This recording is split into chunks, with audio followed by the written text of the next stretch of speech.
अब जानते हैं यहाँ के मानव जीवन के बारे में।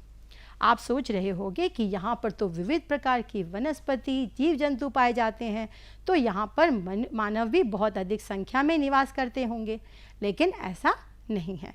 अभी हमने जाना कि यहाँ की वायु एकदम शांत है, यहाँ तापमान बहुत ज़्यादा है, यहाँ बहुत अधिक नमी के कारण उमस बहुत ज़्यादा रहती है, और ऐसी जलवायु जो होती है वो मनुष्य के स्वास्थ्य के लिए हानिकारक होती है। इसीलिए यहाँ की जलवायु नम और गर्म है, इसी कारण यह मनुष्य के स्वास्थ्य के लिए हानिकारक है, और इसी कारण इस क्षेत्र में जनसंख्या बहुत कम और विरल है। यानी यहाँ पर जनसंख्या बहुत कम है और जो जनसंख्या है भी वो बहुत विरल है, यानी दूर दूर फैली हुई है। इन सब विषम परिस्थितियों के बावजूद भी यहाँ की दक्षिण अमेरिका में अमेज़न घाटी में और अफ्रीका की ज़ायरे घाटी में कुछ जनजातियाँ निवास करती हैं। इन्हें अलग अलग क्षेत्रों में अलग अलग नाम से जाना जाता है। अमेज़न घाटी में बोरो जनजाति निवास करती है, ज़ायरे घाटी में पिग्मी जनजाति निवास करती है, और मलाया में सैमांग नामक जनजाति निवास करती है।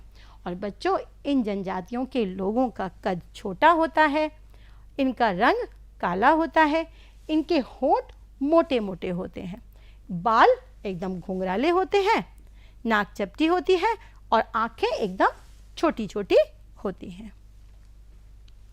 अब जानते हैं इन आदिवासियों की जीवन पद्धति के बारे में। इन आदिवासियों की जीवन पद्धति मुख्यतः प्रकृति प्रधान है, यानी ये अपनी अधिकतर मूलभूत आवश्यकताओं के लिए प्रकृति पर ही निर्भर करते हैं। यहाँ अभी विकास नहीं हो पाया है। ये लोग नदियों के किनारे वास करते हैं, यानी नदियों के किनारे पर रहते हैं, जिससे इन्हें पीने का पानी और जल मार्ग द्वारा आने जाने में सुविधा हो। उसके अतिरिक्त ये घरों पर मचान और लकड़ी के घर बनाते हैं, यानी पेड़ों पर अपना घर बनाते हैं और फिर उन्हीं घरों में निवास करते हैं। इनका भोजन मुख्यतः मांसाहारी होता है, यानी ये लोग अधिकतर मांस खाते हैं, और मांस भी ये लोग शिकार करके, यानी कि मांस को शिकार करके ही प्राप्त करते हैं। उसके अतिरिक्त कुछ जनजाति के कुछ लोग कृषि भी करते हैं, यानी खेती करते हैं, और ये लोग अधिकतर कॉफ़ी, मक्का, कोको और अनाज की खेती करते हैं। और बच्चों, जो पिग्मी जनजाति है वहाँ के लोग जो हैं वो घुटनों से कमर से घुटनों तक वृक्षों से वृक्ष की छाल और पत्तों से अपने शरीर को ढकते हैं। अब जानते हैं इन घाटियों के जनजातियों के व्यवसाय के बारे में, यानी ये लोग क्या करते हैं और किस प्रकार अपनी जीविका चलाते हैं। ये लोग मुख्यतः शिकार करते हैं, वन वस्तुओं को इकट्ठा करते हैं, और कुछ लोग चलती फिरती खेती करते हैं। सबसे पहले जानते हैं शिकार। शिकार भी ये लोग जंगली पशुओं का शिकार करते हैं, और शिकार से ये लोग जो करते हैं वो मांस के लिए करते हैं, यानी शिकार करके जो मांस प्राप्त करते हैं उसको ये भोजन के रूप में इस्तेमाल करते हैं। उसके अतिरिक्त ये खाल व हड्डियों के लिए भी शिकार करते हैं जंगली पशुओं का। खाल से ये अपने शरीर को ढकते भी हैं और हड्डी से अन्य कार्य लेते हैं, जैसे औजार वगैरह बनाते हैं। उसके अतिरिक्त ये लोग मछलियाँ पकड़ते हैं। मछलियों में भी ये मछलियों को मांस के लिए, यानी कि अपने भोजन के लिए पकड़ते हैं, और मछलियों को उनके तेल से निकालने के लिए और चर्बी के लिए पकड़ा जाता है। दूसरा व्यवसाय है इनका वन वस्तु इकट्ठा करना। अब बच्चों, वन वस्तु इकट्ठा करना मतलब जंगल में जो भी सामान इधर उधर इनको पड़ा मिलता है वे उसको इकट्ठा कर लाते हैं और उससे अपनी ज़रूरतें पूरा करते हैं। जैसे ये कंद मूल फल केला आदि खाने के लिए इस्तेमाल करते हैं, यानी जंगलों से ये कंद मूल फल आदि इकट्ठा करते हैं, उसको अपने भोजन के रूप में इस्तेमाल करते हैं।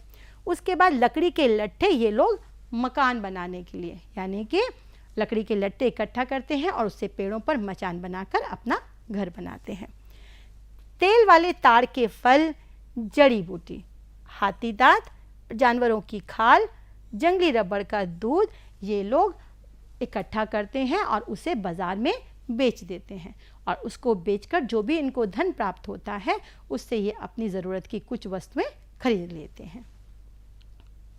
अगला है इन घाटी के लोगों का व्यवसाय चलती फिरती खेती, यानी कि झूम खेती करना। इसके लिए क्या करते हैं, सबसे पहले ये जंगलों को में आग लगाकर कुछ भूमि को साफ कर देते हैं। यानी जंगलों में आग लगाते हैं, वहाँ पर जो पेड़ वगैरह होते हैं उसको साफ कर देते हैं। उसके बाद ये खुरपी और कुदाल की सहायता से खेती करते हैं। यानी कि अब पुराने परंपरागत औजारों से ये खेती करते हैं। और जब 4 से 6 वर्षों तक लगातार उस भूमि पर खेती करते हैं तो धीरे धीरे उस भूमि का उपजाऊपन धीरे धीरे कम होता जाता है। और जब उपजाऊपन कम हो जाता है, पैदावार कम होने लगती है, तब ये लोग किसी अन्य जगह की तलाश करते हैं। और फिर जब उसी जगह की तलाश करके फिर उसी प्रकार आग लगाकर कुछ भूमि को साफ कर देते हैं, खुरपी कुदाल से खेती करते हैं।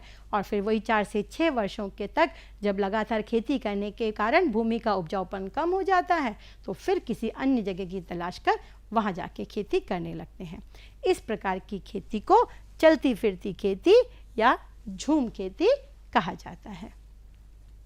बच्चों, जो इंडोनेशिया का, जो दक्षिण पूर्वी एशियाई देश में इंडोनेशिया है, वहाँ का जो जावा द्वीप है वो अन्य विषुवत क्षेत्रों से बिल्कुल भिन्न है, यानी वहाँ से अलग है। उसका कारण है वहाँ पर लावा मिट्टी पाई जाती है और यह लावा मिट्टी कृषि के लिए अच्छी मानी जाती है। इसी कारण यहाँ के लोग, यहाँ पर तकनीकी विकास हुआ है और ये वहाँ पर खेती करते हैं।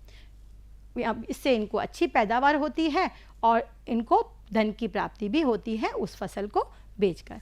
इसीलिए इस क्षेत्र में अधिक जनसंख्या निवास करती है। यानी दक्षिण पूर्वी एशियाई देश इंडोनेशिया के जावा द्वीप में अधिक जनसंख्या निवास करती है। बच्चों, आपने अभी जाना कि जो विषुवत रेखीय प्रदेश हैं वहाँ के लोगों का जीवन अधिकतर प्रकृति प्रधान है, यानी वहाँ अभी विकास नहीं हुआ है। इसी कारण उनके जीवन स्तर को सुधारने का प्रयास किया जा रहा है। यह क्षेत्र कुछ खनिजों जैसे बॉक्साइट, निकल, तांबा, टीन, तेल आदि में काफ़ी धनी है। यानी ये खनिज पदार्थ यहाँ पर बहुत अधिक संख्या में पाए जाते हैं। तो जहाँ पर ये खनिज पदार्थ पाए जाते हैं वहाँ पर इन खनिजों को निकालने के लिए मशीनें लगाई जा रही हैं, जिससे कि इनका खनन आसानी से किया जा सके। उसके अतिरिक्त यहाँ अनाज उगाने के लिए फार्म बनाए जा रहे हैं। फार्म बनाने के लिए जंगलों को काटा जा रहा है और जंगलों को काटने से पेड़ पौधों की और जीव जंतुओं की कुछ प्रजातियां धीरे धीरे नष्ट होती जा रही हैं या उन पर खतरा मंडरा गया है और यह स्थिति पर्यावरण के लिए बिल्कुल भी अच्छी नहीं है।